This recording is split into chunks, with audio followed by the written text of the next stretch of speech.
Hola amigos y amigas, bienvenidos a Actuaciencia, el programa de divulgación científica de Radio CLIC, la radio de la Universidad de las Américas. Hoy estamos con alumnos de medicina de la UNDA, nos acompañan en el estudio Sebastián Benalcázar, Kevin Parra, hola a todos. Sebastián Ríos, Un gusto. Esteban Urbina, Hola, ¿qué tal? y también Iván Zarzosa. Venís a reivindicar la figura de Pedro Leiva como el auténtico descubridor de la quina. Pero por favor, cuéntanos a la audiencia, Iván, ¿qué es la quina? Entonces, la quina es una planta que se descubrió en la ciudad de Malacato, en la provincia de Loja, que durante 300 años fue la única cura para una enfermedad que sigue matando a millones de personas hoy en día, que es la malaria.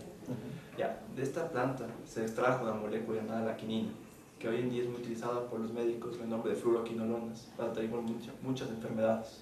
Y decís que el verdadero descubridor de este arbusto, de la quina, fue un lojano, ¿no es así, Sebastián? Sí, de hecho, el verdadero descubridor se llamaba Pedro Leiva.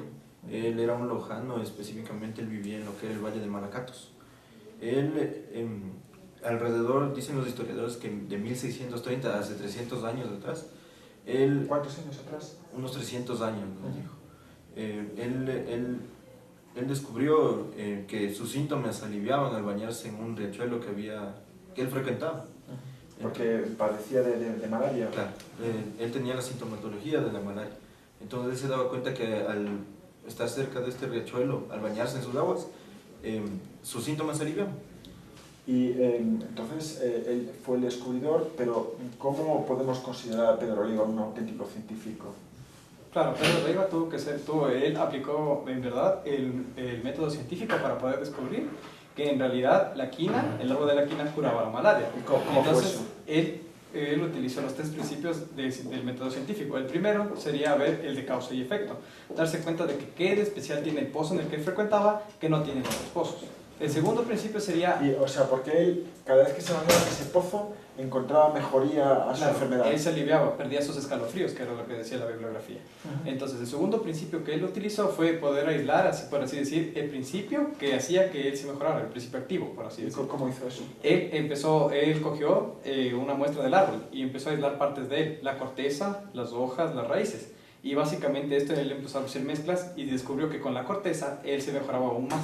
¿Y cómo preparaba la corteza? Al momento él hacía polvos y con estos polvos él los hervía. Y ahí al tomarlos él sentía una mejoría mucho mayor.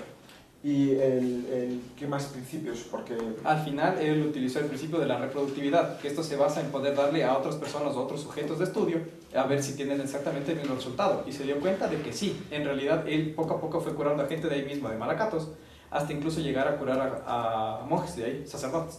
A sacerdotes. Y quizás son estos sacerdotes, ¿no?, los que hacen que este descubrimiento se popularice, ¿no es así, Esteban?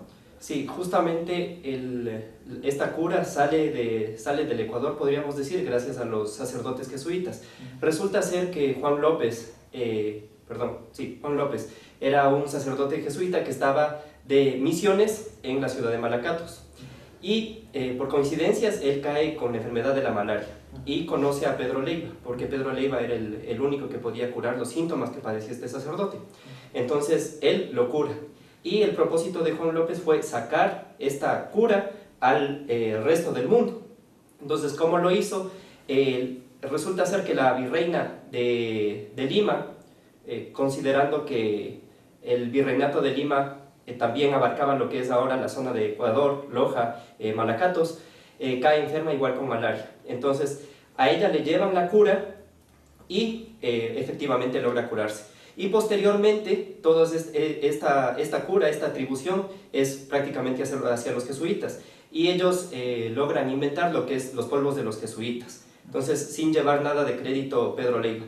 Estos polvos de los jesuitas son llevados a Europa, donde había más enfermos por malaria, y efectivamente todos logran curarse. Es por eso, podemos decir que en esa época, 1 gramo del árbol de la quina era equivalente a 1 gramo de oro. Porque había mucha necesidad, claro. Porque había mucha necesidad, obviamente, y porque había muchos enfermos con malaria. Y es por esto que una de las congregaciones que más adquirió dinero en esa época fue la congregación de los jesuitas.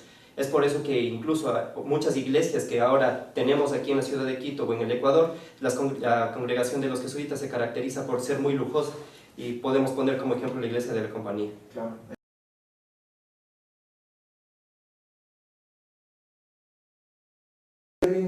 los europeos no solamente se han llevado el oro de aquí de América Latina y de Ecuador. Efectivamente, también se han llevado la flora característica de aquí, como por ejemplo la condamine. Se dirigió hacia un bosque al sur de Loja, en los cuales enviaron una muestra de la quina a Carlos Linneo, que era un famoso botánico de la época. Y esta muestra le bautizó como en honor a la condesa de Chinchón, como Chinchón officinalis. O sea, sin darle reconocimiento a Pedro Leiva. No tuvo ningún reconocimiento a Pedro Leiva, así como otras cosas que han sucedido, como por ejemplo aquí encontraron el látex y tampoco existe ningún reconocimiento. ¿Y actualmente? ¿Ha habido algún problema también de este estilo? Claro, como la ayahuasca, que hubo un conflicto reciente con los Estados Unidos, los cuales querían robarnos esta parte de nuestra fauna y nuestra flora. Aquí también es algo controversial que en el escudo de Perú exista esta planta, la quina, y nosotros en nuestro escudo no existe nada, y existen otras plantas que no son características de nuestro país. Ya, con el mensaje que quiero mandar es que con todo lo que hemos expuesto exigimos de una manera muy rotunda que exista algún reconocimiento para Pedro Leiva. Bueno, este mensaje también va hacia la alcaldía de Quito, hacia la alcaldía de Malacatos. Queremos que reconozcan al verdadero descubridor de esta cura, que es Pedro Leiva, poniéndole, no sabemos, una calle, un monumento, una plaza. Y nosotros como estudiantes de medicina, como latinoamericanos, no podemos permitir que esto vuelva a suceder. Gracias.